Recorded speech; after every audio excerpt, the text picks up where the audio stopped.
안녕하세요. 오늘도 사연살롱을 찾아주셔서 감사합니다. 저는 지금 자상한 남편과 누구보다 저를 먼저 생각하는 아들, 딸, 이렇게 네 식구 평온 속에서 가정을 꾸려가고 있는 60대 여자입니다. 오래전부터 사람이 덕을 쌓으면 그게 언제가 됐든 복을 받고 악행을 저지르면 벌을 받는다는 말이 있죠. 저는 그걸 몸소 직접 겪은 사람으로서 남은 여생 또한 남에게 해를 끼치지 않고 이로운 일들을 많이 하며 살아야겠다는 다짐을 하게 되는데요. 놀랍고도 눈물나게 아름다운 제 이야기를 한번 들어주시겠어요? 저는 어릴 때 아빠와 엄마 이렇게 단촐하지만 사랑을 듬뿍 받으며 살고 있었어요.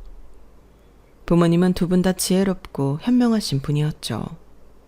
하지만 저희 가족은 경제적으로 넉넉하지는 못했어요. 아빠가 믿었던 지인에게 사기를 당해 가진 게 전혀 없었거든요. 더 작은 집으로 이사를 몇 번이나 다녀야 했지만 그래도 저희 식구들은 한데 모여 더 힘을 내서 살아가자고 다짐하고는 했어요. 책임감이 강했던 아빠는 본인의 실수를 만회하고자 불러주는 곳이 있다면 밤낮 없이 공사장으로 달려가 몸을 사리지 않고 일을 하셨어요. 그렇게 다시 재기를 원하셨던 아빠는 한순간 공사장에서 불의의 추락사고로 영영 저희 곁을 떠나고 말았어요. 어려운 상황이었지만 서로에게 의지가 되어주었던 우리 가족은 이제 엄마와 저 둘만 남게 되었죠. 너무 애통하고 슬펐어요. 그때 처음으로 소중한 사람을 잃는 아픔을 알게 되었어요. 힘들지만 제가 무너질 수는 없었죠. 저보다 더 힘들어하실 엄마를 생각하니 저라도 기운을 내야 했어요. 엄마 역시 저를 위해 힘을 내겠다고 하셨어요. 제가 중학생이 되던 해 그렇게 저희는 더 단촐한 식구가 되어버렸어요. 당장 저희가 살아나가는 것이 문제였어요. 엄마는 당신이 하실 수 있는 모든 일을 알아보셨어요. 오전부터 오후까지는 한 가정집에서 파출부로 일하고 저녁에는 식당에서 또 일을 하셨어요. 저는 그런 엄마에게 너무 미안해 학교를 그만두고 저도 생활전선에 뛰어들겠다 했지만 역시 큰 반대에 부딪혔죠. 진주야, 네가 만약에 학교 공부도 다 때려치우고 엄마 돕겠다고 일을 하면 하늘에서 아빠가 우릴 보고 얼마나 슬프겠어. 안 그래?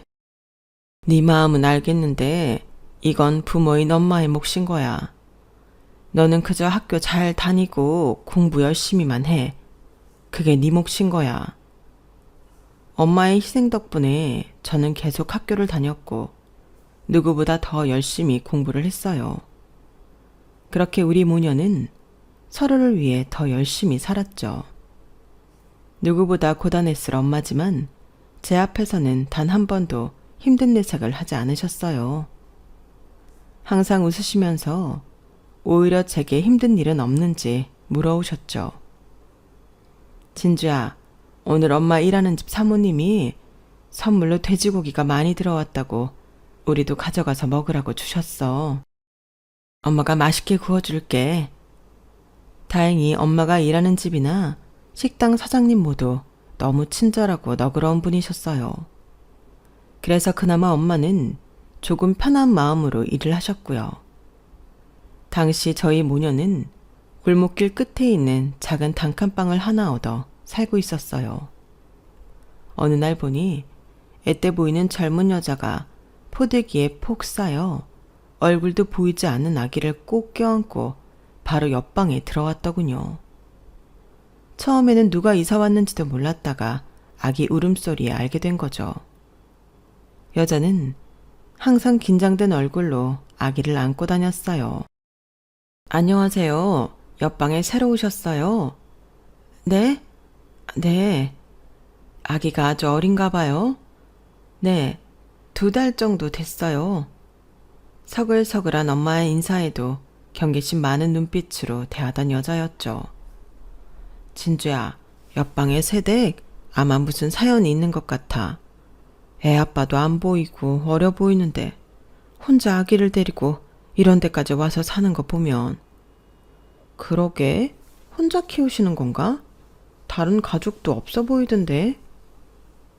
그러다 눈인사만 하던 옆방 여자와 크게 가까워진 일이 있었어요. 엄마가 기분 좋게 검은 봉다리를 들고 퇴근한 날이었어요. 엄마, 이게 뭐야? 식당 사장님이 가져가서 진주 너랑 먹으라고 주셨어. 엄마가 얼른 이 소고기 넣고 미역국 맛있게 끓여줄게. 평소에 구경도 할 수 없었던 소고기에 저는 군침부터 흘렸어요. 엄마가 해준 미역국은 정말 맛있었어요.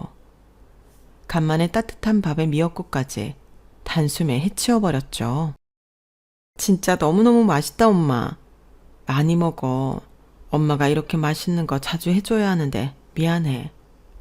아니야. 자주 안 먹으니까 이렇게 맛있는 거야. 말도 예쁘게 하는 내 딸. 참, 혹시 옆방 새댁 오늘 봤니? 아기가 조용하네. 오늘 하루 종일 방에만 계시는지 못 봤어. 그러고 보니 아기 울음도 잘 안 들리고. 다른 데로 이사 간 거 아니야? 뭔가 불안한데? 엄마가 가봐야겠다. 잠시 후 엄마가 놀란 듯 저를 부르는 소리가 들렸어요. 진주야! 진주야! 빨리! 왜 그래, 엄마? 놀라서 달려간 여자의 방에 엄마는 쓰러져 있는 여자를 흔들고 있고 아기는 들릴 듯 말 듯 기운 없는 소리로 울고 있더군요. 새댁 일어나봐. 왜 이렇게 쓰러져 있는 거야? 어? 새댁, 진주야, 아기. 저는 엄마의 말대로 아기를 번쩍 안았고 처음 보는 작고 예쁜 생명체가 힘겨운 듯 포대기 안에서 낑낑대고 있더군요. 빨리 병원부터 가야겠다. 응급실에 여자와 아기를 데리고 허겁지겁 도착한 저희는 보이는 사람마다 붙잡고 말했어요. 여기 엄마랑 아기 좀 살려주세요. 제발 살려주세요. 의사의 진찰이 끝날 때까지 저희는 의자에 앉아 한참을 기다렸어요. 저기 보호자분, 영양실조가 아주 심했네요. 아기는 뭘 좀 먹긴 한 것 같은데 그래도 영양이 아주 좋지는 않아요. 엄마분은 뭐 말할 것도 없고요. 이 정도면 최소 열흘 이상은 굶은 것 같은데. 네? 영양실조요? 그럼 둘 다 생명에는 지장 없는 건가요? 네, 다행히 생명이 위독하지는 않습니다. 병원에서 해드릴 수 있는 영양 조치는 다 해드릴 테니 깨서 집에 가면 잘 먹이고 잘 재우셔야 돼요. 아기도 태어난 지 100일도 안 된 것 같은데 이 정도 상태면 아주 심각합니다. 엄마가 먹은 게 없으니 모유도 거의 못 먹은 것 같아요. 조금만 늦었으면 정말 큰일 날 뻔했어요. 의사의 말을 듣고 저희는 한숨 돌렸지만 엄마는 심각한 얼굴로 말씀하시더군요. 내가 무심했어. 갓난아기 안고 왔을 때부터 먹을 것 좀 챙겨주고 자주 들여다 볼걸. 저 갓난쟁이가 무슨 죄가 있다고. 내가 내 목구녕이 포도청이라고 저렇게 안 된 사람을 모른 척했어. 엄마가 왜 자책해. 우리가 저렇게 만든 건 아니잖아. 그래도 옆방인데 우리 잘못도 있는 거지. 바로 옆에서 쓰러져 죽어가는데 뭐가 좋다고 소고기까지 넣어서 미역국을 끓여 먹었는지. 참. 엄마는 여자와 아기에게 미안한 마음이 몹시 컸던지 눈물까지 보이셨어요. 엄마도 자주 저쪽 방 들여다 볼 테니까 진주 너도 시간 날 때마다 좀 신경 써. 저희도 부족했지만 엄마는 주머니를 쥐어짜서 병원비까지 내주었어요. 깨어난 여자는 놀라서 아이부터 찾아 안겨주었더니 한참을 서럽게 울더군요. 조금 진정이 된 아이와 여자를 집으로 데려왔어요. 새댁, 무슨 일인지 몰라도 엄마가 살아야 애도 살지. 너무 먹고 살기 힘들면 우리한테라도 말을 하지. 여자는 또 철철 울기 시작했어요. 기운을 조금 차린 갓난아기도 그 소리에 따라 같이 울더군요. 자, 아기 나한테 주고 여기 밥부터 먹어. 먹고 전후 사정을 다 이야기해봐. 여자는 걸신이 들린 것처럼 허겁지겁 밥상을 해치웠어요. 여자가 먹는 동안 엄마는 오면서 사온 분유를 아기에게 먹였죠. 정말 감사합니다. 너무 오랜만에 이런 밥을 먹어서 저랑 아기 살려주셔서 감사합니다. 조금 늦었으면 둘 다 큰일 날 뻔했대. 이만하면 다행이야. 그나저나 무슨 년으로 홀로 아기를 안고 여기까지 오게 되었는지 말해봐. 여자는 울먹이며 그동안 있었던 이야기를 저희에게 들려주었어요. 고등학교를 졸업하고 봉제 공장에서 일하던 그녀는 남들과 다르지 않은 평범한 20살 여자였어요. 유독 오밀조밀 예쁜 얼굴이었던 그녀는 봉제 공장을 감독하던 실장에게 안타깝게도 나쁜 일을 당했고 바로 임신을 하게 되었던 거예요. 그 사실을 알고 집에서는 그녀를 감싸주기는커녕 천박하고 더러운 일을 당해 동네 창피하다며 내쫓았대요. 애 아빠인 실장이랑 인간도 알고 보니 사실은 유부남이어서 자신이 한 일을 완강히 부인했고 오히려 유부남을 꼬신 나쁜 년으로 몰아 공장도 다닐 수 없게 만들었죠. 어린 그녀는 자신이 왜 그런 처지가 되었는지 죽으려고도 했는데 차마 그러지 못했대요. 결국 불러온 배를 쥐어잡고 같이 일하던 공장 언니에게 사정사정을 해 그 집에서 아이를 낳았다고 하더군요. 하지만 그 언니도 사정이 여의치 못했어요. 아이가 5인데 남편이 사고로 죽어서 온 가족을 혼자 먹여 살리고 있었거든요. 저도 그 상황을 알기에 더 이상 거기에 있을 수는 없었어요. 아이 낳고 2주 만에 그 집을 나왔어요.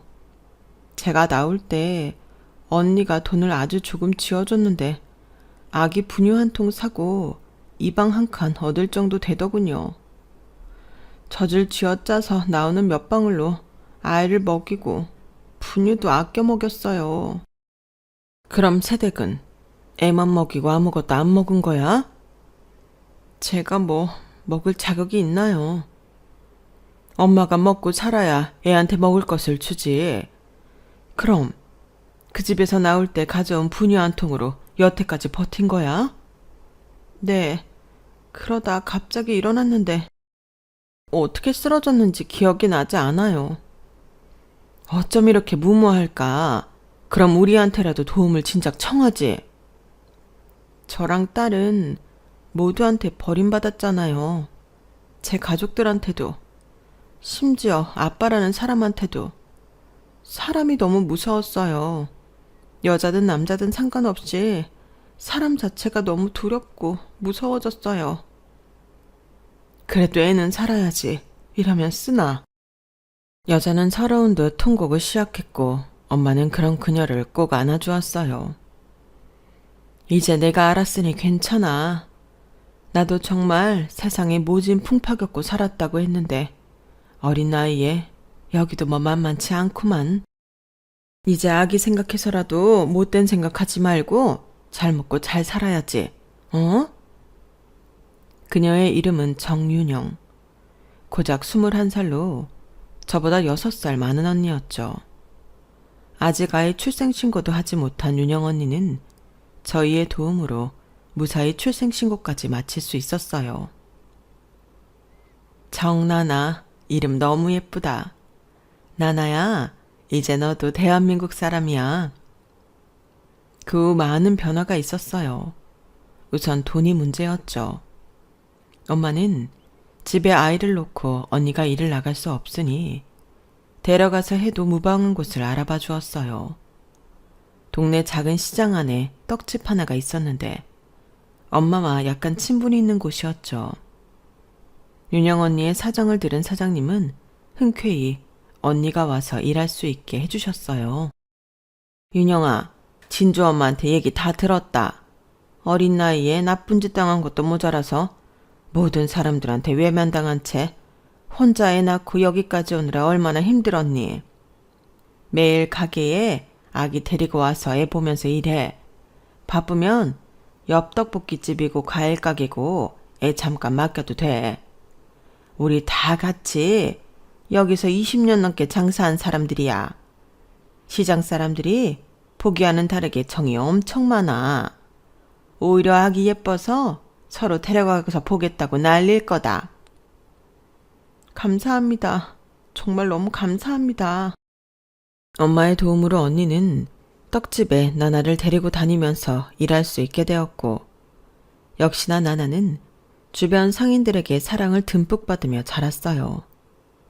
엄마와 저는 집에 먹을 것만 있다 하면 언니를 불러 항상 같이 먹었고, 그건 언니도 마찬가지였죠. 진주야, 이거 받아. 언니, 이게 뭐예요? 복숭아. 집에 엄마 오시면 이따 같이 먹어. 복숭아 엄청 귀한 건데. 월급 타면 뭐라도 하나 해드리고 싶었는데 딱히 생각이 안 나서. 그때 복숭아 좋아하신다고 했던 게 생각나서 이거라도 급하게 구해왔어. 윤영 언니는 죽을 뻔한 자신과 아기의 목숨도 살려주고 먹고 살 수 있게도 마련해준 저희에게 언제나 고마워했어요. 가족보다도 더 가족 같은 느낌이었어요. 윤영아, 방에 있어? 나나 자니? 아직이요. 들어오세요, 아주머니. 줄 게 있어서. 자, 이거 받아. 이게 뭐예요? 좀 있으면 나나 첫돌이잖아. 나도 형편이 이 모양이라 금부치 같은 건 못 넣어줘. 그냥 작은 성의만 표시했으니까 받아둬.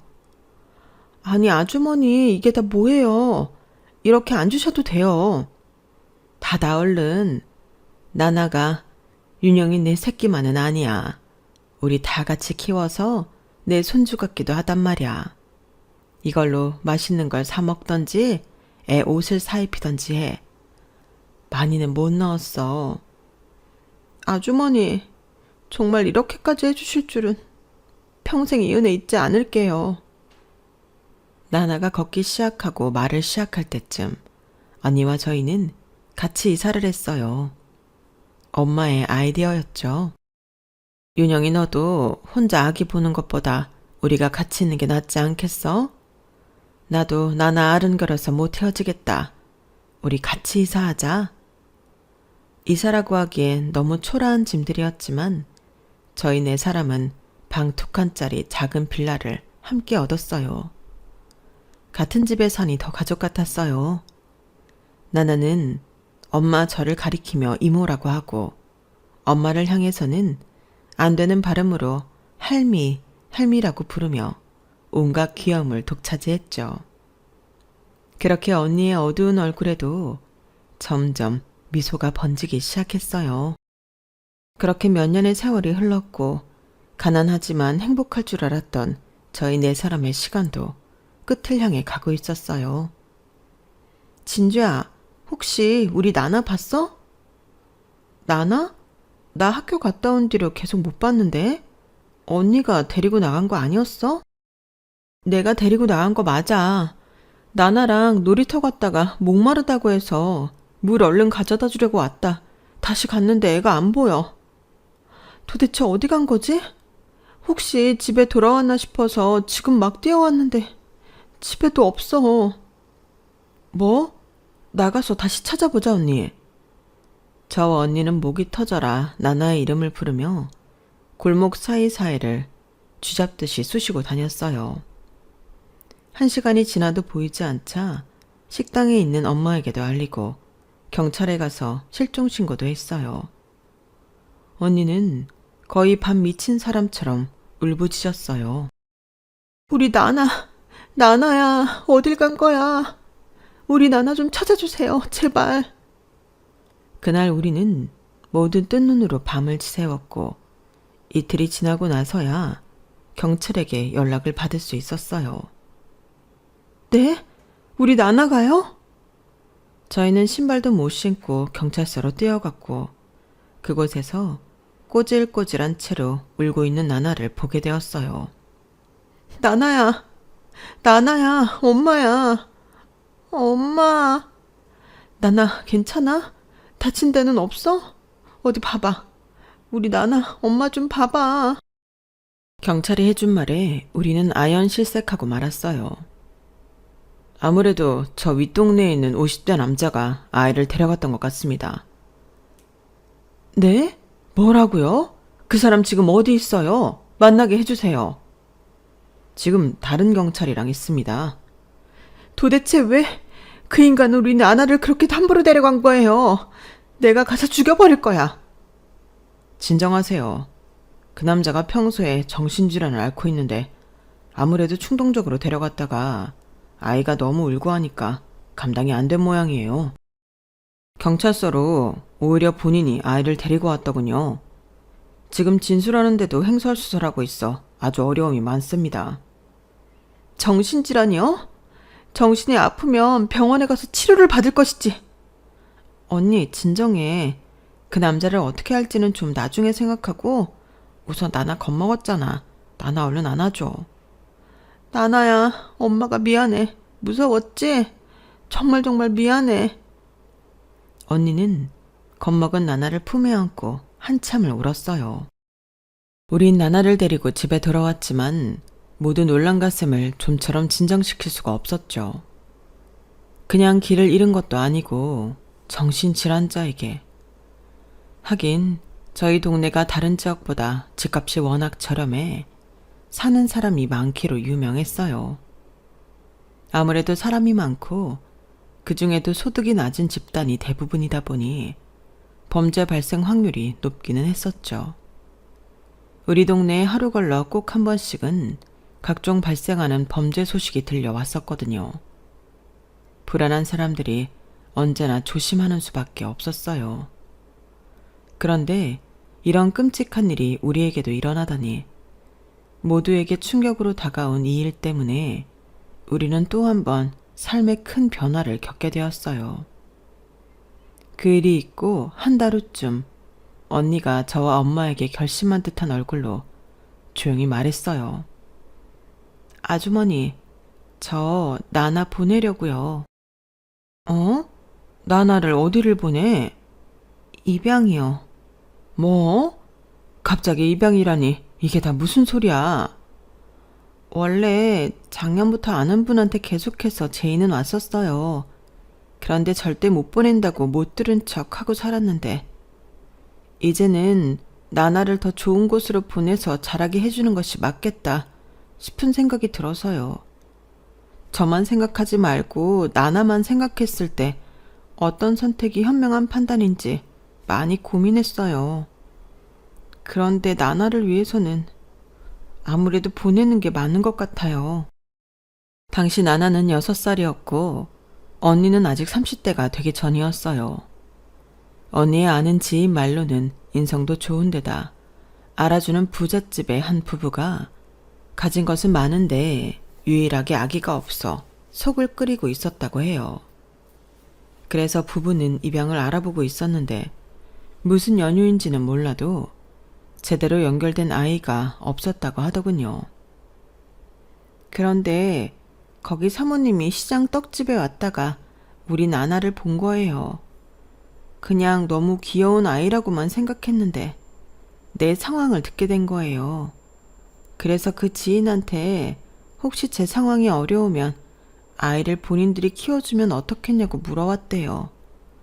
나나를 보고 나서는 뭔가 정말 자기 아이처럼 잊혀지지가 않더래요. 결국 그 지인이 제게 말을 전달했고 저는 화를 냈죠. 무슨 소리냐. 어떤 어려움이 있어도 끝까지 나나 키울 거다. 잘 살고 있는 우리 모녀 왜 갈라놓으려 하느냐. 이러면서 처음엔 악다구니를 했었어요.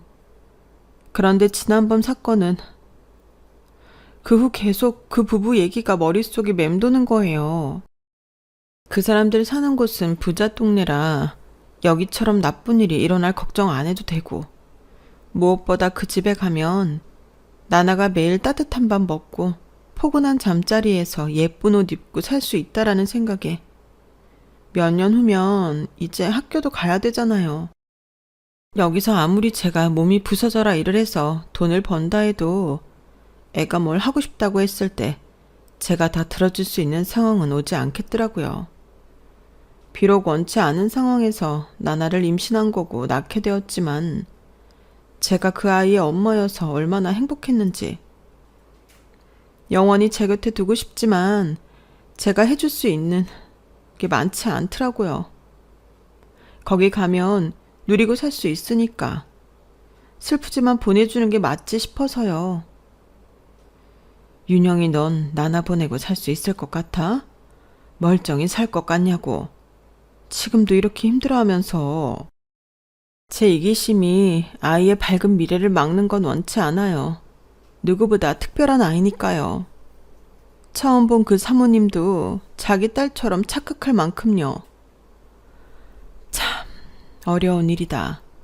나도 같은 애미 입장에서 어떻게 자식을 다른 사람 손에 보내냐 하고 싶지만 네 사정을 알고 네가 나나를 생각하는 마음도 충분히 알겠으니 정말 뭐라고 말해줘야 할지 모르겠어. 그래도 나나는 부유하고 원하는 것 다 해주는 가짜 부모보다 뱃속에서부터 심장소리 가까이 느끼면서 낳아준 너랑 더 있고 싶어 하는 건 아닐까? 저도 뭐가 맞는 건지 모르겠어요, 아주머니. 다시 잘 생각해봐.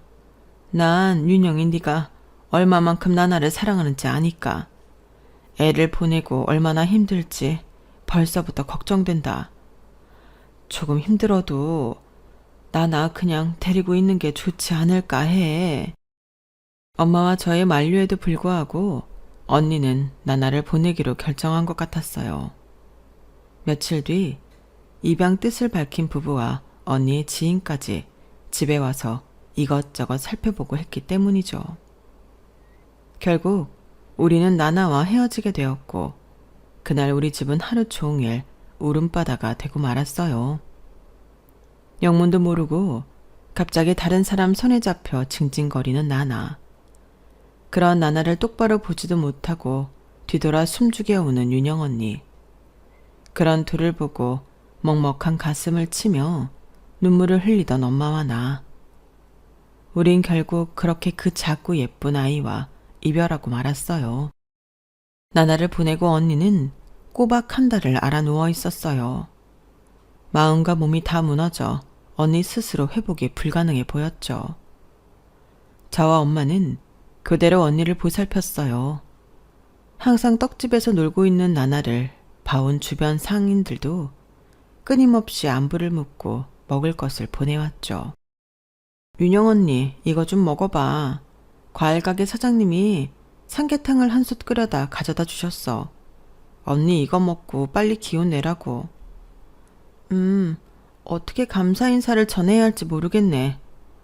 언니가 그냥 빨리 떨치고 일어나면 돼. 모두 걱정하고 있어. 그리고 언니 누워있는 동안 그 지인분도 다녀가셨어. 나나 다행히 잘 적응하고 있대. 먹는 것도 잘 먹고 잠도 잘 잔대. 너무 걱정하지 말라고 하시더라. 제 말이 끝나기 무섭게 언니는 다시 쓰러져 울기 시작했고 저도 같이 울고 말았죠. 그러던 어느 날 언니가 같이 저녁을 먹다 폭탄 발언을 했어요. 아주머니, 진주야, 저 다른 곳으로 떠날까 해요. 떠나다니? 그게 무슨 말이야? 여기에서는 계속 나나랑 같이 살았던 생각만 나서 자꾸 굳게 먹은 마음이 무너져요. 아주 멀리 떨어진 곳으로 가서 바쁘게 살아보려고요. 열심히 그 누구보다 보란듯이 잘 살아서 나중에 나나를 만나게 돼도 창피하지 않은 엄마 되려고요. 그래, 네 마음 충분히 이해해. 견디기 힘들겠지. 살아도 사는 게 아니겠지. 네 말대로 여기를 떠나서 뭘 어떻게 하든 사라진다면 그렇게 해. 나중에 나나 꼭 다시 만나야지. 윤영아, 지금 네 마음이 시키는 대로 하렴. 너무 죄송하고 또 감사합니다. 우리한테 그런 마음 들 게 뭐가 있어. 저와 나나 목숨도 살려주시고 돌봐주시고 이렇게 같이 집도 얻어주시고 정말 이 은혜 평생 못 잊을 거예요. 은혜라니 다 서로 돕고 사는 거지. 우리 모녀도 너랑 나나 있어서 힘든 일 조금이라도 잊고 살았어. 우리도 너희에게 많이 고마워. 어디 가서든 몸 건강하고 잘 지내야 해. 새로 활기차게 시작하는 거야. 정윤영. 언니 많이 보고 싶을 거야. 아프지 말고 잘 지내야 해. 정말 너한테도 너무 많이 고마워, 진주야. 우리 나나 잘 돌봐줘서 고마워. 얼마 후 언니와 저희도 아쉬운 이별을 하고 말았어요. 남남이었던 두 모녀가 한 가족이 되어 서로의 상처를 보듬어주며 산 지 7년이 다 되어 가더군요. 짧지 않은 시간이었죠. 그렇게 언니는 이름도 들어본 적 없는 곳으로 떠났고 다시 저와 엄마만 남게 되었어요. 당시 지금처럼 휴대폰이 있던 시절도 아니었기에 우리는 오가는 편지로 서로의 안부를 묻고는 했죠. 언니는 바다가 보이는 곳에서 지내고 있다고 했어요. 물이 맑고 깨끗해 제철 해산물이 풍부한 곳이라고 하더군요. 언니는 해산물을 손질하는 일을 주로 하는데 일손이 부족하면 배도 타고 바다로 나가 잡는 일도 거둔다고 했어요. 사람이 많고 할 일이 넘쳐 하루가 어떻게 가는지 몰라 편지가 좀 뜸해도 이해해달라고 했어요. 그렇게 저희는 2달에 한 번꼴로 서로의 편지를 주고받았어요. 언니의 편지가 도착할 때쯤에는 집에 온 아저씨만 기다리다 읽은 편지를 또 읽고 수십 번씩 읽고 답장을 썼어요. 하지만 또 한 번 절망스러운 일이 우리를 덮쳐왔어요. 누군가의 방화로 우리 집에 불이 나고 만 거예요. 집은 완전히 타버렸고 안에 몇 없는 가재도구들 역시 형체를 알아볼 수 없게 바스라져 있었어요. 진주야, 우리 열심히 살았는데 왜 또 이런 일이 우리에게 일어나는 걸까? 엄마는 너무 힘들어. 엄마, 괜찮아. 우리 다시 시작할 수 있어. 기운 내. 하지만 불이 나 그나마 갖고 있던 모든 재산을 다시 한번 잃게 된 엄마는 시름시름 앓다가 결국 영원히 일어나지 못하게 되었어요. 엄마의 장례를 앞두고 윤영 언니에게 너무 연락을 하고 싶었지만 집에 불이 나면서 모든 편지와 연락처가 다 타버려 아무 소식도 알릴 수가 없었어요.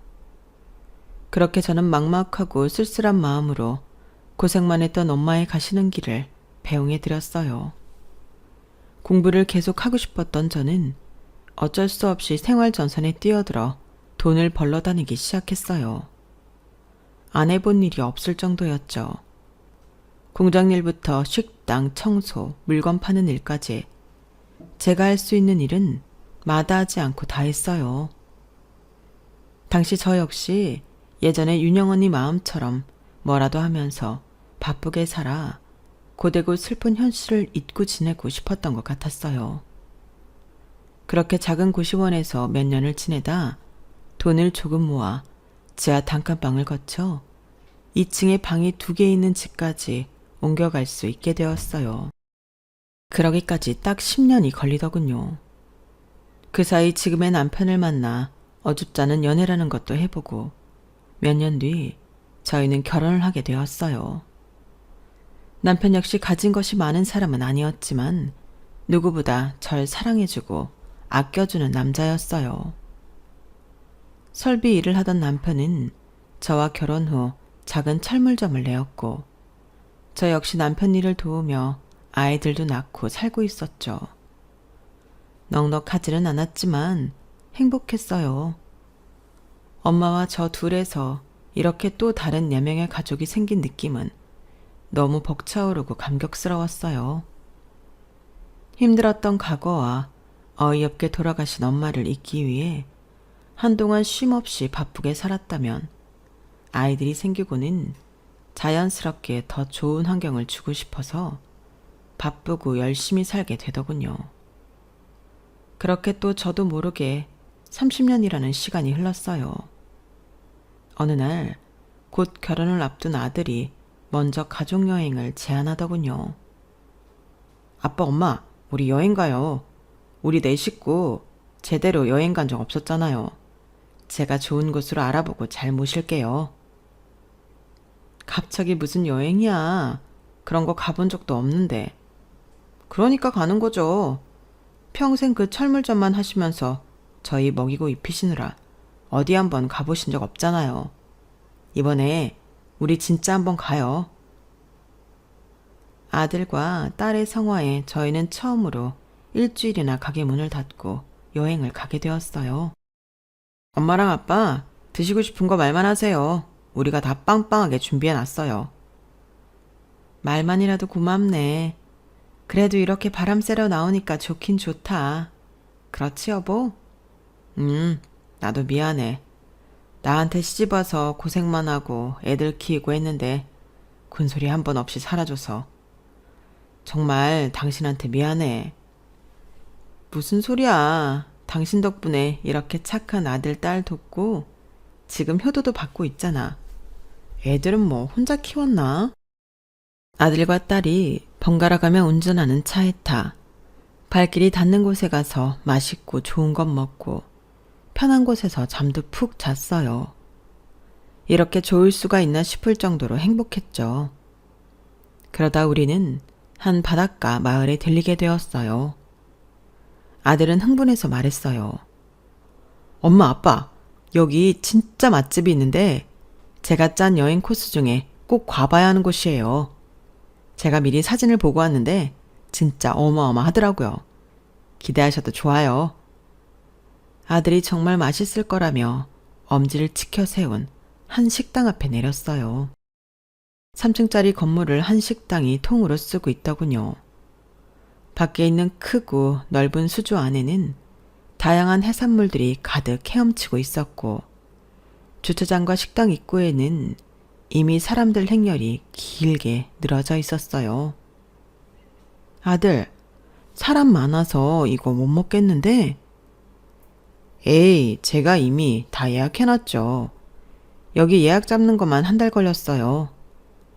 기특한 아들 덕분에 저희는 대기 없이 곧바로 들어가게 되었고 3층의 통유리로 바닷가가 한눈에 들어오는 가장 좋은 자리로 안내를 받았어요. 와, 여기 진짜 멋있다. 밥 안 먹고 여기서 바다 풍경만 봐도 배가 부른데? 진짜 최고야. 엄마, 이따가 음식 보면 더 깜짝 놀랄걸요? 제가 어떤 코스를 예약했는지 두고 보세요. 여기가 이번 여행의 하이라이트예요. 잠시 후 종업원들이 줄줄이 들고 나오는 요리들을 보고 저와 남편은 어안이 벙벙해졌어요. 세상에 이게 다 뭐야? 정말 처음 보고 처음 맛보는 요리네. 이거 엄청 비쌀 텐데? 우리 아들, 딸, 돈 진짜 많이 썼겠네. 아유, 미안해라. 두 분이 맛있게 잘 드셔주시면 그걸로 됐어요. 얼른 드세요. 그때였어요. 수수하게 차려입은 한 여자가 와인병 하나를 들고 저희 테이블 쪽으로 다가왔어요. 안녕하세요. 저희 식당을 찾아주셔서 감사합니다. 저희가 올해 10주년을 맞이해서 특 A 코스를 주문해 주는 분에 한해 이 고급 와인을 선물로 드리고 있습니다. 여기서 드셔도 되고 가져가셔서 드셔도 됩니다. 와, 이거 엄청 유명한 와인인데 이걸 서비스로 주신다고요?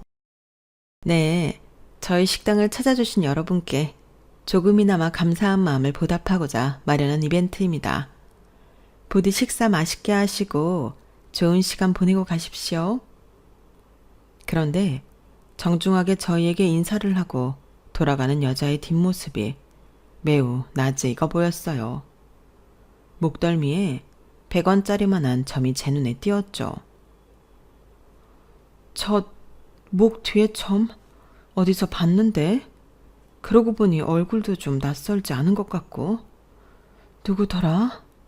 저기요! 저는 여자를 불러 세웠고 뒤돌아보는 순간 알 수 있었어요. 윤영 언니? 네, 누구시죠? 제 이름이 정윤영은 맞는데요. 저는 그 자리에 주저앉아 왈칵 눈물부터 쏟았어요. 언니, 나야, 진주, 김진주. 김진주? 진주야! 제 이름을 말하니 언니도 금방 저를 알아보더군요. 40년 만에 재회였어요. 저희는 안부를 물을 생각도 못하고 그 넓은 식당에서 껴안고 펑펑 울기만 했어요. 그제야 알았죠. 언니도 나만큼 보고 싶었구나, 그리웠구나 하는 마음을요.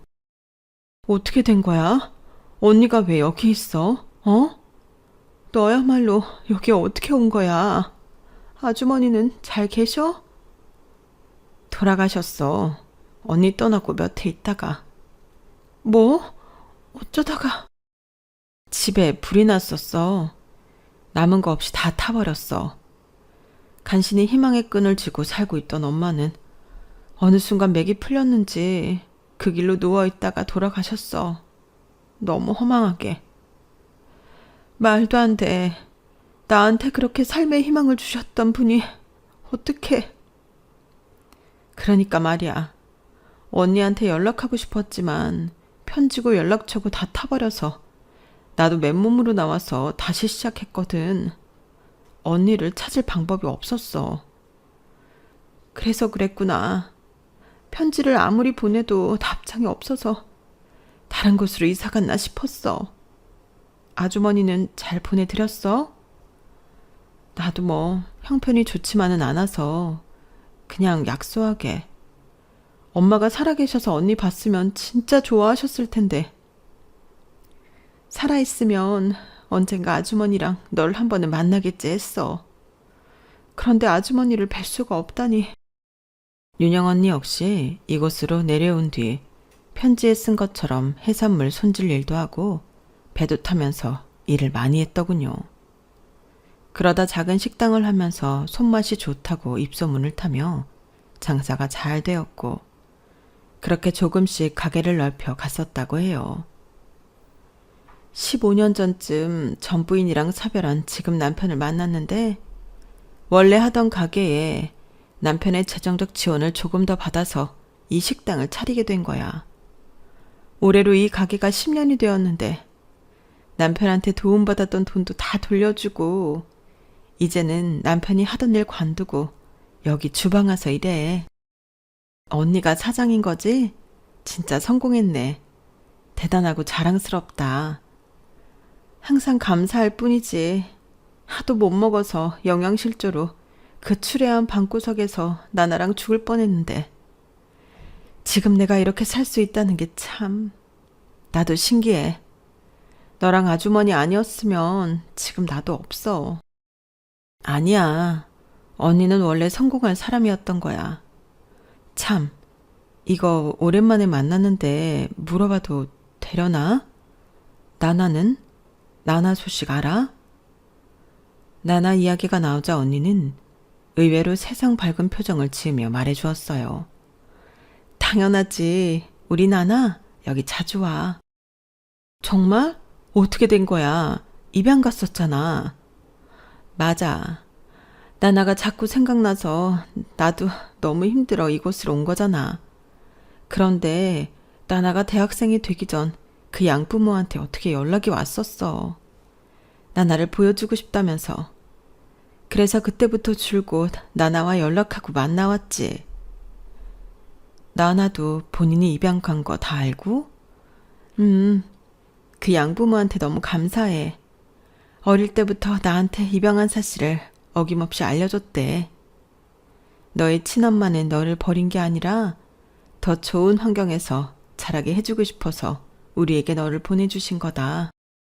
친엄마를 절대 원망하지 말고 네가 그 마음을 이해할 수 있을 때가 되면 언제든 가서 만나도 좋다. 네 친엄마도 우리도 모두 너를 언제나 사랑한다. 이렇게 알려줬대. 그런데 아무래도 애 입장에서는 현실을 다 이해하기에는 역부족이었겠지. 그러다 고등학교를 졸업하고 나를 만나고 싶다고 했다는 거야. 양부모는 어렵게 날 찾아서 이 소식을 전해줬고 우리 모녀는 13년 만에 상봉했지. 그 뒤로 우리 모두 잘 지내. 그 양부모와도 나와 내 남편하고도 자주 여기도 내려오고. 정말이야? 세상에 그런 일이 다 있었구나. 정말 잘 됐다. 우리 나나도 벌써 시집가서 애도 낳았어. 시간 빠르지? 와, 하긴 언니, 우리가 60이 훨씬 넘었잖아. 진지야, 나는 곧 70이야. 오랜만에 만난 윤영 언니는 시간이 지나 나이도 들고 얼굴에 주름도 많아졌지만 왠지 평온하고 행복해 보였어요. 그런 언니를 보니 덩달아 저까지 행복해 눈물이 나더군요.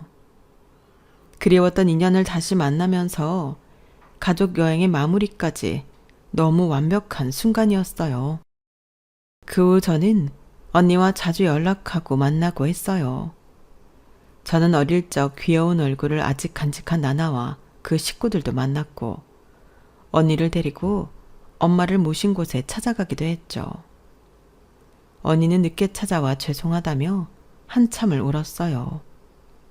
윤영 언니는 40년 넘게 갚지 못한 빚이 너무나 많다며 지금 제게 뭐든 다 해주고 싶어 안달이에요. 덕분에 60 넘어 아주 즐겁고 재미있는 경험을 많이 하는 중이랍니다. 다음 주에는 언니와 호주에 가서 꽤 오래 크루즈 여행을 하기로 했어요. 엄마가 생전에 누리셨어야 하는 이 호강을 제가 다 혼자 받고 있는 것 같아 죄송한 마음이 드네요. 엄마도 지금 하늘나라에서 언니와 저를 보며 흐뭇해하고 계시겠죠?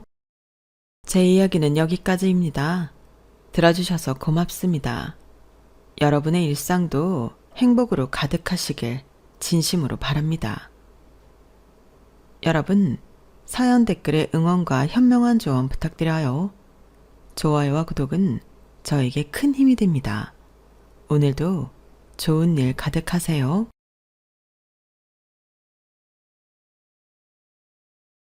안녕하세요. 오늘도 사연 살롱을 찾아주셔서 감사합니다.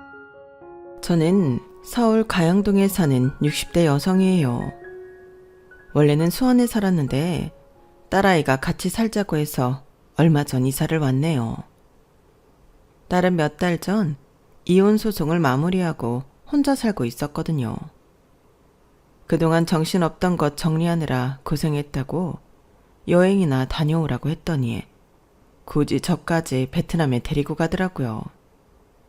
덕분에 잘 놀고 잘 쉬고 왔지만요.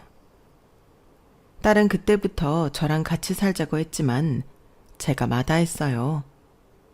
대학 졸업하고 직장 생활하면서 5년간 줄곧 혼자 살던 애인데 엄마랑 다시 살려면 깝깝할 것 같아서요. 저는 일하는 데가 가까워서 계속 수원에 있겠다고 했거든요. 그랬더니 이제 일 좀 그만하고 쉬라고 성하더라고요. 제가 시장에 가게 몇 개를 갖고 있어요. 그걸로 우리 딸 키우고 재산도 불렸고요. 아무리 지금 먹고 살만해졌다고 해도 몇십 년 우리를 살게 해준 일을 접으려니 쉽게 손에서 놓지 못하겠더군요. 그러자 딸이 정말 간곡하게 부탁했어요. 엄마, 나 때문에 고생한 거 다 아는데 먹고 살만해졌는데도 계속 일만 하면 내가 마음이 너무 안 좋단 말이야. 나를 봐서라도 일 좀 안 하면 안 돼? 아니면 몇 년만이라도 쉬어. 제발 그렇게 하자. 엄마는 엄마 집 있어. 여기서 살면 돼. 이 집도 엄마 집이야. 엄마가 사준 집이잖아. 지금 딸애가 사는 집은 제가 사준 거였어요. 결혼할 때 아버지 없다고 시댁에서 기죽일까봐 집은 제가 해주겠다고 했거든요. 정말 우리 딸이 고생 안 하고 잘 살기를 바랐는데 정말 우연한 기회에 사위란 놈이 얼마나 인격이 덜 된 놈인지 알게 됐지 뭐예요. 그뿐 아니라 시어머니라는 작자도 앞다르고 뒤다른 사람이더라고요. 그런 걸 알게 된 딸은 뒤도 안 돌아보고 이혼을 했고요. 이혼이라는 게 참 큰 아픔이고 안 좋다는 걸 알지만 남 무시하고 인간성 못된 것들하고 인연을 계속 맺을 필요는 없잖아요. 저는 우리 딸이 그런 사람들한테서 벗어난 게 더 낫다고 생각했어요. 아무튼 저는 딸아이랑 지금 같이 살고 있고 가게들도 인수인 게 다 했죠. 요즘은 이렇게 사연 살롱 듣는 재미에 빠져 있는데 오늘은 제 사연 한번 얘기해 보려고 해요. 그럼 싸가지 없는 전사위 이야기 지금부터 제대로 해볼게요. 저와 남편은 아주 평범하게 살다가 지인들의 소개로 만나서 결혼을 했어요. 남편은 중소기업을 다녔고요. 딸이 태어나고 남들처럼 열심히 적금 붓고 아이 키우며 행복하게 살았어요. 그때는 그게 소박한 행복인지도 몰랐죠. 그저 제 주변 이웃들만큼 즐겁게 살았던 것 같아요. 그러다가 남편 회사가 부도가 나고 남편은 일자리를 잃게 되었어요. 그래서 시작한 게 트럭 운전이었는데 험한 일을 해본 적 없는 남편이 거친 운전사들 사이에서 많이 힘들어했죠. 저는 안 되겠다 싶어 남편한테 가게라도 하자고 설득을 했고 그렇게 저희는 시장 안에서 야채 가게를 하게 됐어요. 일이 고되기는 했지만 남편은 트럭을 운전하는 것보다는 훨씬 낫다며 좋아했어요. 하지만 남편은 그로부터 1년이 좀 넘어 암으로 세상을 떠나고 말았어요. 회사가 부도나고부터 마음고생을 심하게 하더니 그게 병이 됐나 보더라고요. 증상을 알아차리고 병원에 갔을 때는 이미 손을 쓸 수 없게 됐죠. 그때 딸이 초등학교 4학년이었어요. 한창 돈 많이 들어가기 시작할 나이였죠. 남편의 죽음에도 저는 슬퍼할 겨를이 없었어요. 딸을 생각하면 정신 바짝 차려야 했으니까요. 우리 두 식구 먹고 사는 게 온전히 제 손이 달려있다고 생각하니 넉넉고 있을 새가 없었어요. 그때부터는 정말 바쁘게 살았어요. 악착같이 일했다는 게 맞겠네요. 저는 더 좋은 야채를 받으려고 밭을 여러 군데 돌아다니며 주인들과 계약을 했고 그러다가 밭을 사기까지 했어요. 제가 직접 농사를 지으면 더 좋겠다는 생각이 들더라고요. 물론 제가 일을 할 수는 없으니까 사람을 썼어요. 여러 야채들을 키우면서 모종을 좋은 걸 볼 줄 알게 되었네요. 제가 파는 야채가 싱싱하고 맛도 좋다는 소문이 돌면서 유명한 한식당들과도 계약을 하게 됐어요. 일이 잘 될수록 바빠서 밥을 제대로 먹을 시간도 없었지만 그래도 딸아이한테도 절대 소홀하지 않았어요. 어느 정도 일이 안정된 다음에는 일주일에 2번 도우미 아주머니를 썼는데요. 그래도 아이 먹는 건 늘 제가 직접 챙겼고 학부모 참관 같은 것도 빠지지 않았고 담임하고 상담할 때도 꼬박꼬박 갔어요. 학교에 가서 몰래 본 우리 딸은 정말 밝고 씩씩하게 아이들하고 잘 어울리고 있더군요.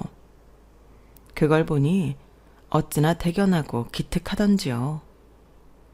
자식이라는 존재는 부모에게 살아갈 힘을 주고 모든 어려움을 견딜 수 있게 해주는 것 같더라고요. 그렇게 당당한 딸을 보니 더 열심히 살아야겠다는 생각만 들었어요. 제 일이 힘들고 어려울 때도 있었지만 다 지나고 나서 돌이켜보니 그러면서 조금씩 더 좋아지고 있었더라고요. 잠시 힘들다고 전보다 더 어려워졌다고 그때 포기를 했더라면 지금처럼 좋은 날이 오지 않았을 것 같아요. 야채 가게와 야채 농장이 잘 되고 저는 시장 안에 있는 식당 하나랑 제일 큰 과일 도매상을 인수했어요. 식당은 전 주인이 죽으면서 아내가 식당을 못하겠다길래 제가 샀고 과일집은 주식 투자를 잘못해서 빚을 많이 졌더라고요. 저는 2 가게를 인수하고 시장 안에서는 그래도 제법 사업가다운 모양새를 갖추게 되었네요. 딸은 공부도 야무지게 잘해서 꽤 좋은 대학교 법대를 들어갔어요. 딸이 대학 4년 때 유학을 가고 싶어 하길래 저는 무조건 가라고 했어요. 엄마가 무조건 그렇게 밀어주니 좋긴 좋네. 근데 나 모아놓은 돈 얼마 없어서 못 갈 수도 있어. 네가 돈 걱정을 왜 해? 엄마가 있잖아. 걱정 말고 너 가고 싶은 대로 유학 가. 에이 뭐 미국 대학원이 그렇게 호락호락한가. 거기서 받아줘야 가는 거지. 그리고 대학 졸업하고까지 엄마한테 돈 받아서 쓰고 싶지는 않아. 작년 말부터 유학 가고 싶다는 마음이 생겨서 모으기는 했는데 장학금 받아도 이걸로 될지 고민이 돼서 그런 거지 뭐.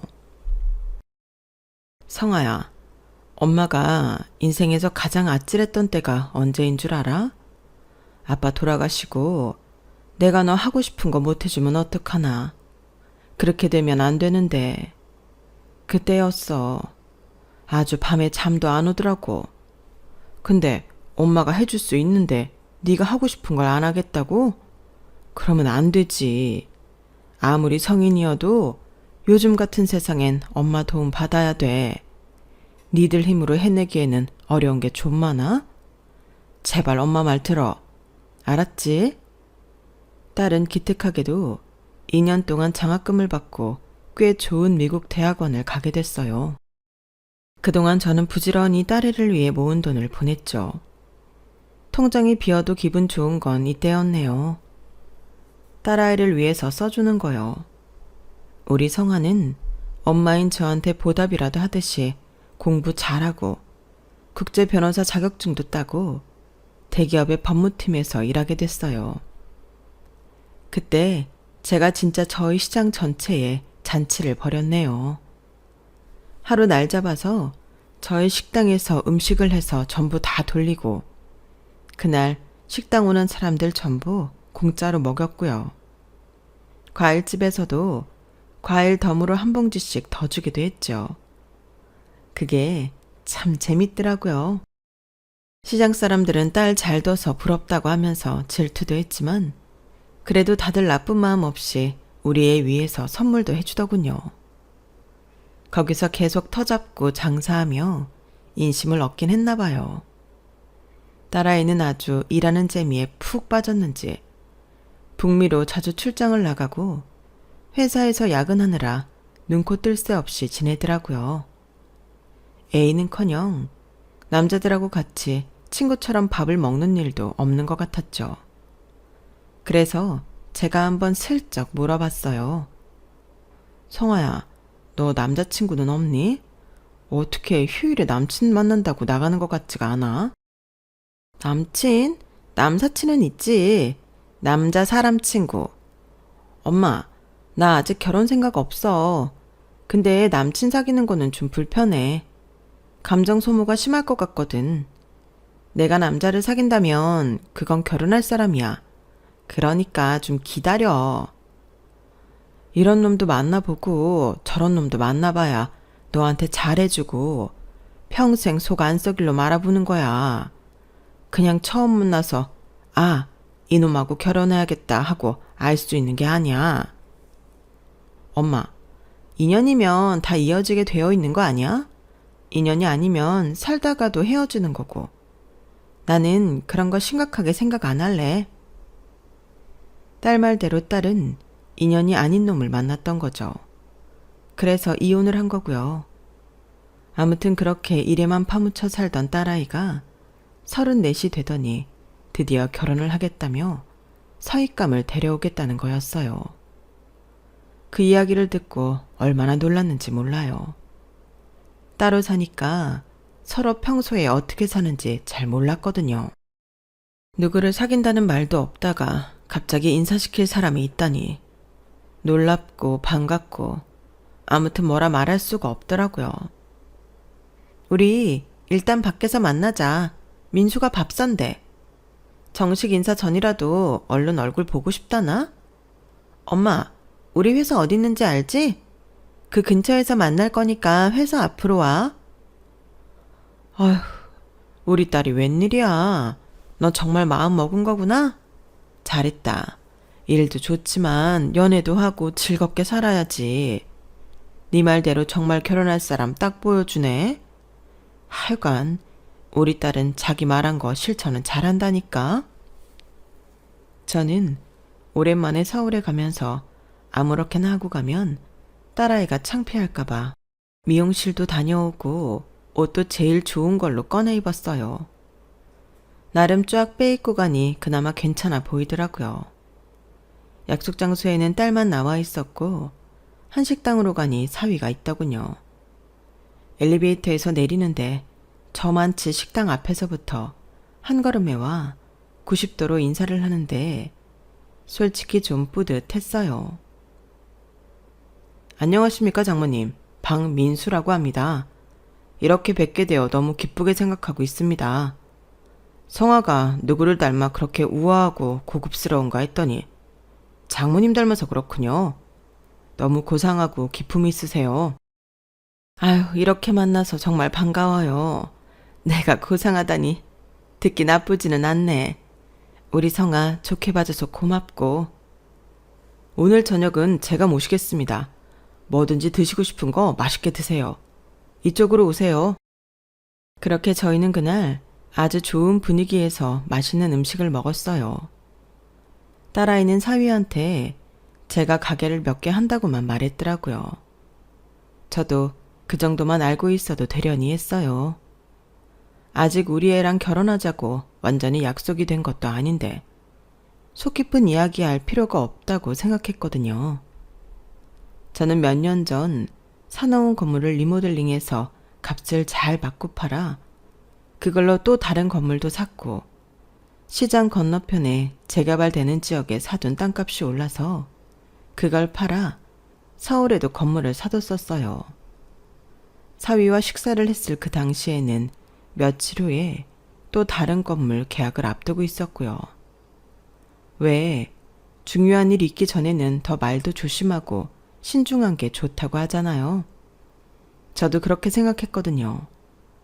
그래서 집에 돈이 얼마 있다, 건물이 있다, 아파트 있다 이런 얘기는 일절 하지 않았네요. 사위는 같은 회사의 개발팀이라고 했어요. 사내 운동회랑 수련회에서 계속 마주치며 친해졌다고 하네요.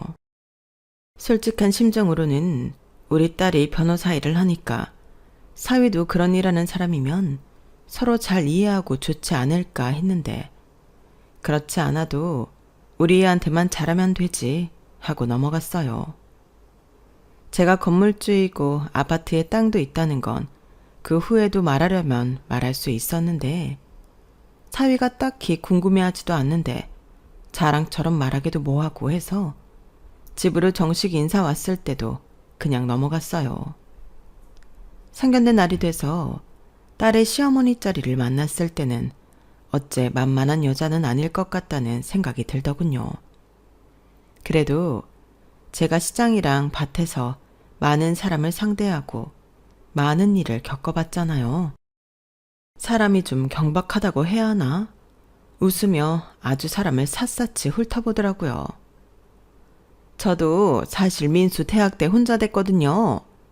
사돈 만큼 오랜 세월은 아니어도 혼자 힘든 시간을 보내서 얼마나 애쓰셨을지 알 것 같아요. 그렇지도 않아요. 성화가 알아서 잘해줘서 제가 일하기 편했어요. 사돈은 참 취향이 고상하신 것 같아요. 입는 거며 쓰는 거 그게 다 명품인데. 가게가 몇 개 있다고 했죠? 어디에 있어요? 네, 경기도 전통시장 안에 있어요. 나름 그 지역에서는 다 유명한 집들이에요. 전통시장 안에 있는 가게라면 어떤 것들을 말씀하시는 걸까요? 눈으로 억지 웃음 살살 치며 사람을 떠보는 게 이거 잘못 대답했다가는 괜히 얕잡아 보일 것 같더라고요. 그래서 대충 여러 방면의 가게를 갖고 있다고 했어요. 사실이기도 했고요. 하지만 전통시장 안에 있는 가게라는 게 실망스러웠나 보더군요. 사위 녀석도 그렇고요. 딸아이가 저한테 말한 건 없었는데 같이 혼수를 고르러 갔다가 지 친구랑 전화 통화하는 걸 좀 들었지 뭐예요. 민수가 자꾸 엄마가 하는 가게가 뭐냐고 꼬치꼬치 묻잖아. 식당도 있고 과일이랑 야채 가게도 있다고 하니까 시시하다고 하는 거야. 내가 이런 식으로 엄마 일 무시하면 가만 안 있는다. 어머니는 아무 일도 안 하셨는데 그건 그럼 백수냐? 뭐냐? 그랬더니 아무 말 못하는 거야. 딸은 제가 하는 일 때문에 사위랑 좀 다툼이 있었나 보더라고요. 저한테 내색은 안 했는데 속이 많이 상한 것 같았어요. 저는 딸의 전화를 못 들은 척 했고 딸도 저한테 아무 일 없는 것처럼 행동했어요. 그날 볼일을 마치고 같이 밥을 먹는데 갑자기 딸이 이러는 거였어요. 엄마, 나는 누가 뭐라고 해도 엄마가 세상에서 제일 자랑스러워. 대단한 CEO들이나 대기업 회장보다 엄마가 더 훌륭해. 그러니까 그거 잊지 마. 저는 울컥하면서 눈시울이 뜨거워졌지만 애써 참았네요. 아이고, 알았어요. 우리 딸 칭찬해주니까 기분은 좋네. 엄마도 우리 딸이 최고야. 어려운 환경에서 이만큼 잘 자랐잖아. 어디 가서도 기죽지 마. 저희는 서로에게 가슴을 펴라며 격려를 하며 식사를 마쳤네요. 그리고 저는 딸아이 신혼집을 해주기로 했어요. 제가 시장 안에서 장사를 한다고 사위 녀석이 은근히 시덥지 않게 구는 것 같았거든요. 딸의 시어머니도 꽤나 사람 긁을 것 같아서 입 닫게 만들려고 제가 해준다고 했더니 정말 사위놈이 눈이 동그래져서 놀라는 눈치더라고요. 엄마, 아니야. 집은 우리가 알아서 해. 나 그동안 돈 모은 것도 있고 민수랑 대출받아서 해결하기로 했어. 그치, 민수야? 그랬지. 근데 장모님이 주신다는데 그냥 받는 것도 나쁘지 않잖아? 사위놈이 아주 약삭빠르게 딸아이 옆구리를 찌르더군요. 저는 그 순간 결혼하지 말라고 하고 싶더라고요. 인생의 책임감보다는 어떻게든 얹혀가려는 게 보여서였는데요. 하지만 요새 젊은 사람들 좀 힘들어요. 집 하나 장만하기도 어려운 시대잖아요. 저러는 것도 어쩌면 당연하다는 마음도 들고 한편으로 짠하기도 했어요. 하긴 대한민국에서 부모 도움 없이 잘 사는 사람이 몇이나 되겠어요. 그래서 그것도 이해하기로 했네요. 저 역시 딸한테 제 말대로 하라고 했고요. 성아야, 그 집값 갚는다고 몇 년을 고생하려고 그래. 기왕이면 빨리 자리 잡는 게 니네도 좋잖아. 엄마가 해줄 수 있으니까 해주는 거야. 네가 잘 살길 바라서 그러는 거니까 엄마 마음 이해한다면 그냥 받아줘. 어? 그제야 딸은 마지못해 알겠다며 너무 미안해 하더라고요. 그도 그럴 게 웬만한 건 다 딸애가 장만하고 제가 시어머니 예단은 따로 준비를 해서 최고급으로 보냈거든요. 저는 그게 그 얼굴만 예쁘장하고 이빨린 소리 잘하는 시어머니한테서 딸을 보호하는 길이라고 생각했어요. 시어머니가 참 마음에 안 들었지만 저는 시어머니랑 크게 부딪히고 살지 않았거든요. 남편이 죽었을 때도 시어머니는 저한테 싫은 소리 한마디 안 하셨고 저한테 애쓴다, 고맙다는 말씀만 하던 분이셨어요. 또 남편이 살아생전에도 그렇게 많은 왕래도 없었기 때문에 어차피 둘이 사는 거 시어머니 좀 성격 그런 거야 지나가면 되겠지라고 생각했죠.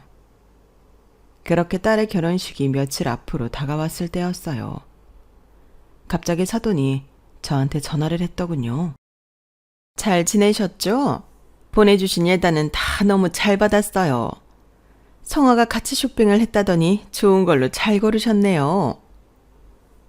마음에 드셨다니 다행이네요.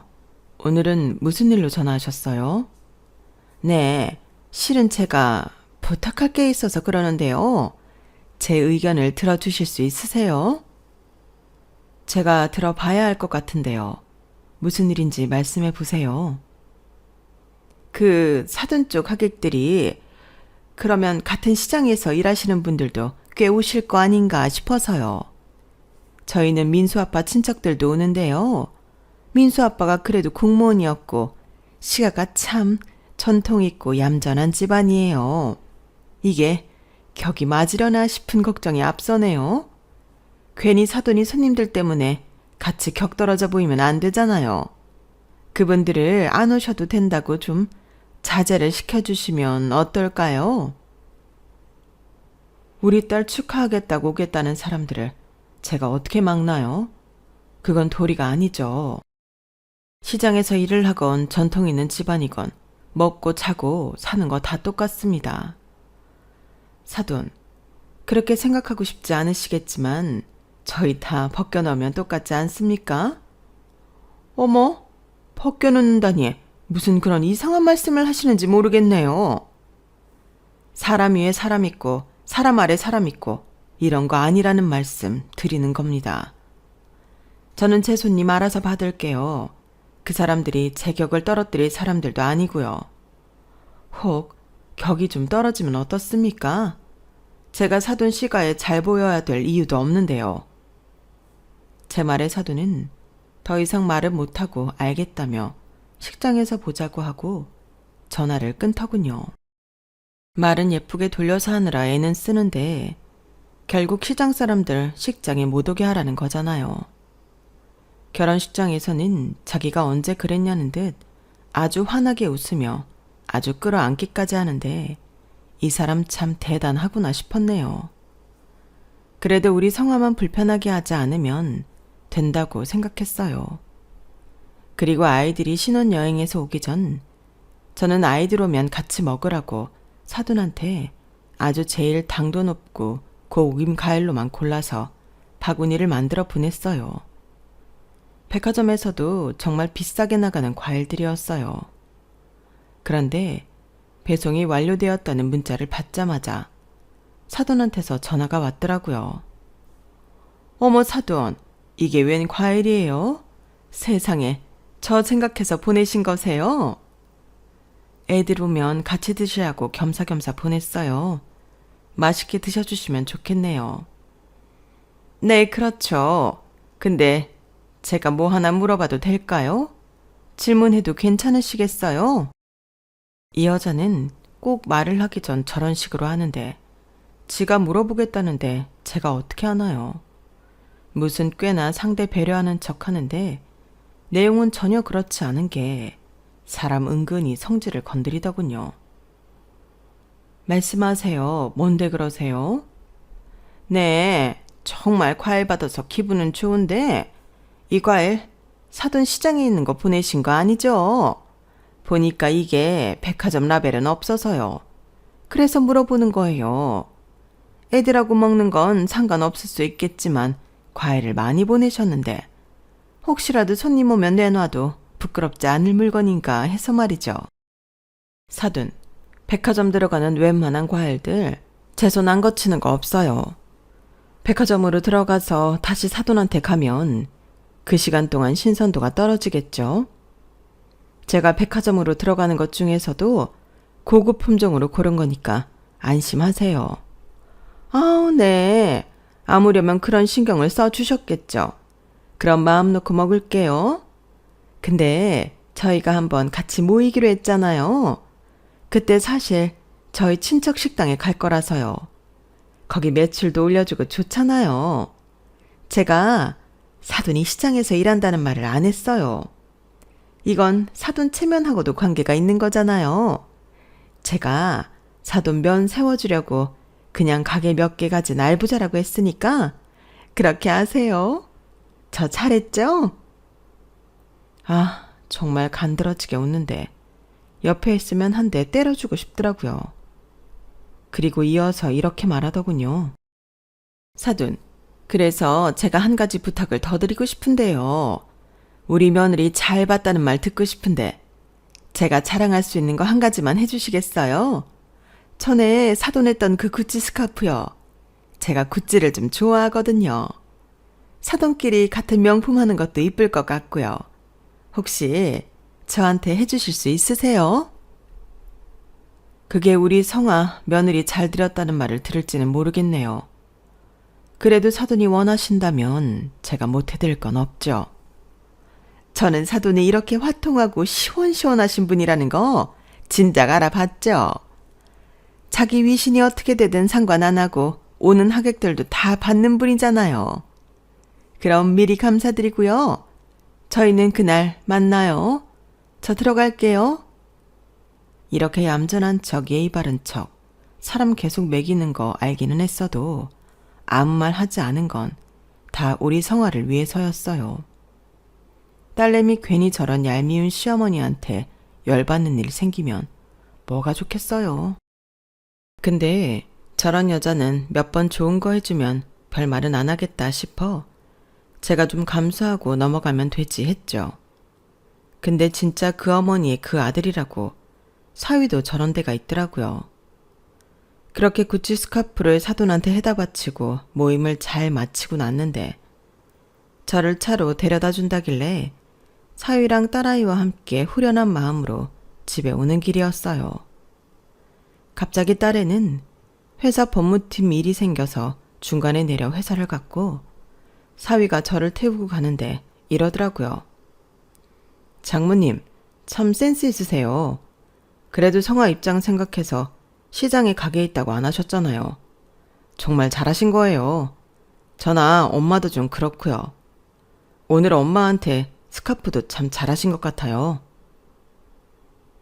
내가 그런 일로 사위한테도 잘했다 말을 들을 줄은 몰랐네. 아랫사람한테 칭찬이라는 걸 들으니 기분이 참 묘하구나. 아, 오해는 마세요. 그냥 기분 좋으시라고 드린 말씀인데. 저 그건 그렇고요. 제 친구들도 제가 처가 가게 있다고 하니까 무슨 덕을 보나 궁금해하더라고요. 지난번 결혼할 때 예물로 해주신 시계도 너무 잘 받았는데요. 친구들하고 모임자리 있을 때 성화랑 커플로 명품 구두 신고 싶거든요. 성화는 그 구두가 있는데 저는 없어서요. 성화한테 사달라기는 좀 그렇고요. 제 월급이 성화만큼 많지는 않았어요. 그래? 알았네. 그럼 그 구두는 내가 해주지. 아유, 장모님, 정말 감사합니다. 잘 받겠습니다. 이 모자가 쌍으로 저를 호구로 보는 것 같기는 했지만 일단 어디까지 가나 두고 보기로 했어요. 그리고 저 하나 바보 되면 어떻습니까? 우리 딸한테만 잘하고 딸이 잘 살면 되는걸요. 저는 그거 하나 바라고 참았네요. 사돈은 그 후로도 저한테 부탁 하나만 들어주실 수 있느냐고 아주 교양 있는 척 말하면서 잘도 명품 사달라고 했고요. 네, 저는 사줬어요. 그게 뭐 어려워요. 제 딸한테만 잘하면 되니까요. 그렇게 딸아이가 결혼하고 4개월이 좀 더 됐을 때였어요. 이미 저는 시장에 매일 나가지는 않고 있었고 새벽에 나가 물건 받는 거 체크하고 직원들 일 잘하나 둘러본 다음에 밤에 나가서 정리하는 거 보고 그날 매출 확인하는 게 다였거든요. 그날따라 제가 저녁쯤에 시장을 나가게 됐는데요. 집에 창거리도 없고 해서 나간 김에 식당에서 밥을 먹은 다음에 가게 있는 데로 오니 야채 매장 직원이 굉장히 초조해하고 있더라고요.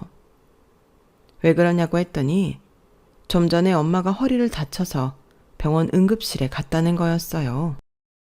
그래서 제가 가게 좀 보다가 마무리할 테니 먼저 들어가라고 했죠. 저희 야채 가게가 어떻냐 하면 일반적으로 시장에서 가판대 놓고 하는 그런 데가 아니고 신선식품 판매 매장이라고 꽤 컸어요. 한쪽에서는 반찬도 팔았고요. 반찬 쪽 직원 2명도 따로 있었네요. 한 명은 반찬을 만들고 한 명은 판매하고요. 웬만한 야채 종류는 다 저희 매장에서 판다고 보면 되는데요. 제가 야채 박스를 치우고 상태가 안 좋은 것들은 골라내고 있다가 저녁 손님들을 받았어요. 오랜만에 가게에서 직접 손님을 받으니까 그것도 괜히 재미가 있더라고요. 요즘 손님들은 전처럼 진상들도 많지 않아서 대화 나누기도 좋았고요. 그렇게 일을 하다 보니 박스가 또 비어서 내놓으려고 나갔는데 앞에 아주 낯익은 사람이 저를 보고 당황해서 어쩔 줄 몰라 하고 있더라고요. 바로 사위였어요. 저는 사위가 저를 보러 온 줄 알고 반가워서 박스도 떨어뜨린 채 얼른 손을 잡았어요. 아우, 박서방, 웬일이야, 연락도 없이. 여기 우리 가게인 줄 알고 온 거야? 성화한테 들었어? 그런데 순간 사위는 낯빛이 확 변하더니 제 손을 탁 뿌리치면서 이러는 거였어요. 아, 뭐야. 아줌마, 나 알아요? 왜 갑자기 내 손은 잡고 난리야? 제가 너무 놀라서 멍해서 보는데 사위가 혼자 있는 게 아니고 뒤에 양복 입은 남자 둘이 또 있더라고요. 그중 한 명이 사위한테 물어봤어요. 민수, 너 아는 할머니야? 박서방이라는데 너 누구 서방이냐? 그러자 다른 사람이 막 킥킥거리더라고요. 사위는 아주 차갑게 저를 내려다보며 이렇게 말하더군요. 알긴 뭘 알아. 내가 이런 시장바닥에 있는 할머니랑 알게 뭐야? 아, 재수없어. 사위의 말에 너무 충격을 받아서 할 말을 잃고 있는데 킥킥거리던 사위 친구가 이러더군요. 야, 난 또 너 안 본 사이에 수준 떨어진 줄 알았잖아. 시장 할머니들을 상대로 뭐 했나 하고 말이야.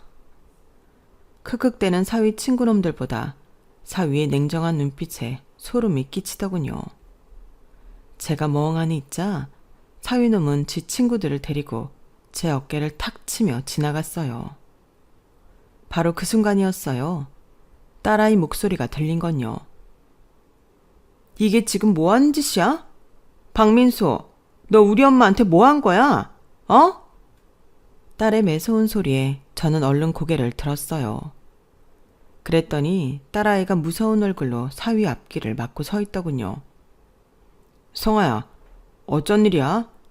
아니, 그보다 어떻게 다 들은 거야? 엄마, 집에 핸드폰 놓고 왔지? 집에 가니까 핸드폰 있더라. 시장에 나온 것 같아서 여기로 왔는데 내가 아주 딱 현장 잡은 경찰 든 기분인데? 딸의 분노의 찬말에 사위는 어쩔 줄 몰라 쩔쩔맸어요. 그러자 사위 친구놈들은 눈치를 보더니 슬슬 뒤로 빠져서 가버리더군요. 저기, 성아야, 그게 그러니까 내가 친구들이 있어서 야채 파는 할머니를 내 장모님이라고 할 수는 없잖아. 장모님, 저 이해하시죠? 네? 제가 나중에 전화로 다 설명드리려고 했어요. 저도 사회적 지위라는 게 있잖아요. 쟤들 고등학교 동창들인데 그런 사이에서 제가 지금 어떤 사람들하고 어울리는지가 얼마나 중요해요. 장모님은 저 이해하셔야 돼요. 성화는 뭐 딸이니까 기분 나쁠 수 있어도 장모님은 어른이시잖아요. 저 자식 같은 사위 아니에요? 이해해 주실 거죠? 참, 말하는 게 지 엄마하고 똑 닮지 않았나요? 저도 기가 차는데 딸은 더 분노를 하더라고요. 거기에는 이유가 있었어요. 너는 시장에서 일하는 우리 엄마가 그렇게 창피하면서 어떻게 엄마한테 돈 좀 해달라고 하면 안 되냐는 말이 나와? 니네 엄마도 그렇고. 야, 김성아, 아무리 화가 나도 니네 엄마가 뭐야? 네 시어머니야. 말 조심해. 네가 지금 나한테 훈계질을 해? 시어머니 좋아하시네. 나 너 같은 거랑 안 살아. 니네 엄마 살살 웃으면서 엄마 시장에서 일하니까 이런 사람들밖에 못 만났겠다. 이런 거 모르겠다. 일만 하고 사느라 누릴 줄은 모른다. 이러면 빈정거리는 거 진짜 많이 참았거든?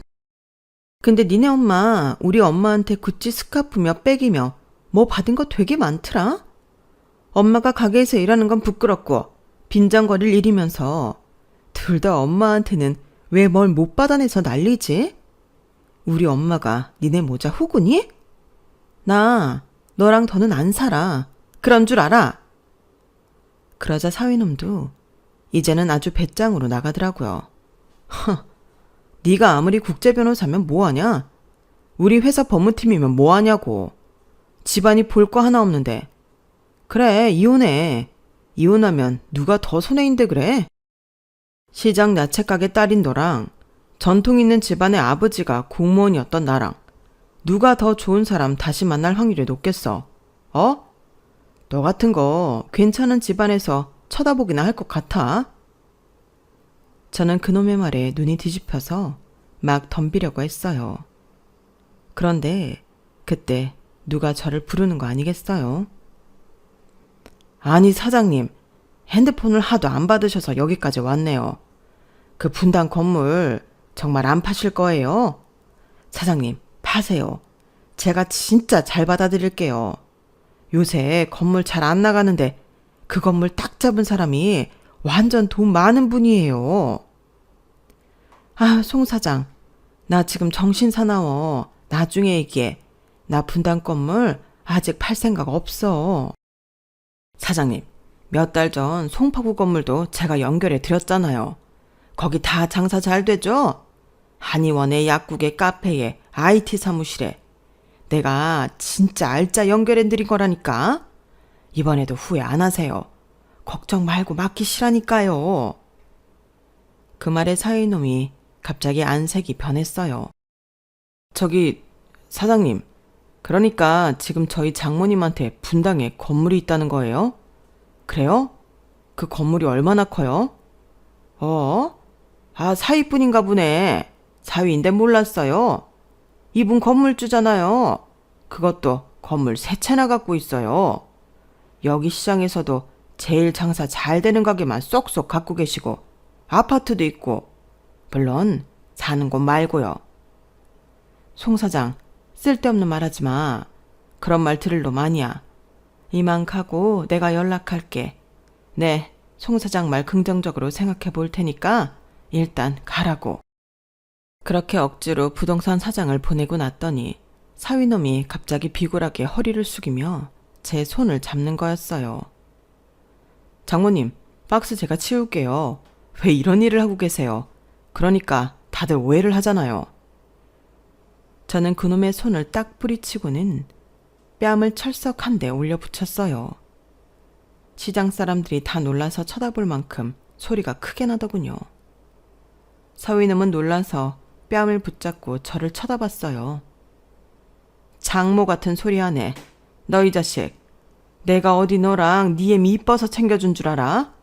우리 성화한테 잘하라고 했더니 이것들이 성화 통해서 나를 베껴먹을 궁리만 하고 있었구만.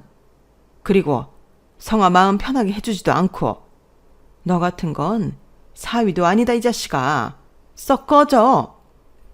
장모님, 아니에요. 저 잘하려고 노력하고 있어요. 그냥 저는 장모님이 저를 이뻐하시는 줄 알고 저 차 바꾸는데 돈 좀 해달라고 한 거였어요. 야, 내가 차를 바꿔줄 거면 우리 성화 차를 바꿔주지 니깟 놈 차를 왜 바꿔주냐. 이런 천하의 못된 것들이 내 딸 스트레스나 주고 있고. 성화야, 너 시댁을 대체 얼마나 자주 갔길래 그래? 뭐 시도 때도 없이 갔지. 한시도 사람을 가만 안 놔두시더라고. 아주 상냥한 말투로 살살 쪼개면서 상대방 미안한 마음 들게 하고 기분 나쁘게 하는데 진짜 미치겠더라. 아무 때나 일하는 사람 불러서 일 시키면서 엄마 은근히 깎아내리는데 너무 화났어. 됐다. 이놈 그 집에서 당장 내쫓아. 네, 그 집 공동명의 안 하길 천만 다행이네. 안 그래도 나 네 애미란 거 속내 어떤 사람인지 다 알면서도 가만히 있었어. 우리 딸 신혼에 피곤하지 말라고. 그런데 이것들이 진짜 안 되겠네. 성아야, 내가 잘못했어. 미안해. 장모님, 저 한 번만 봐주세요. 네?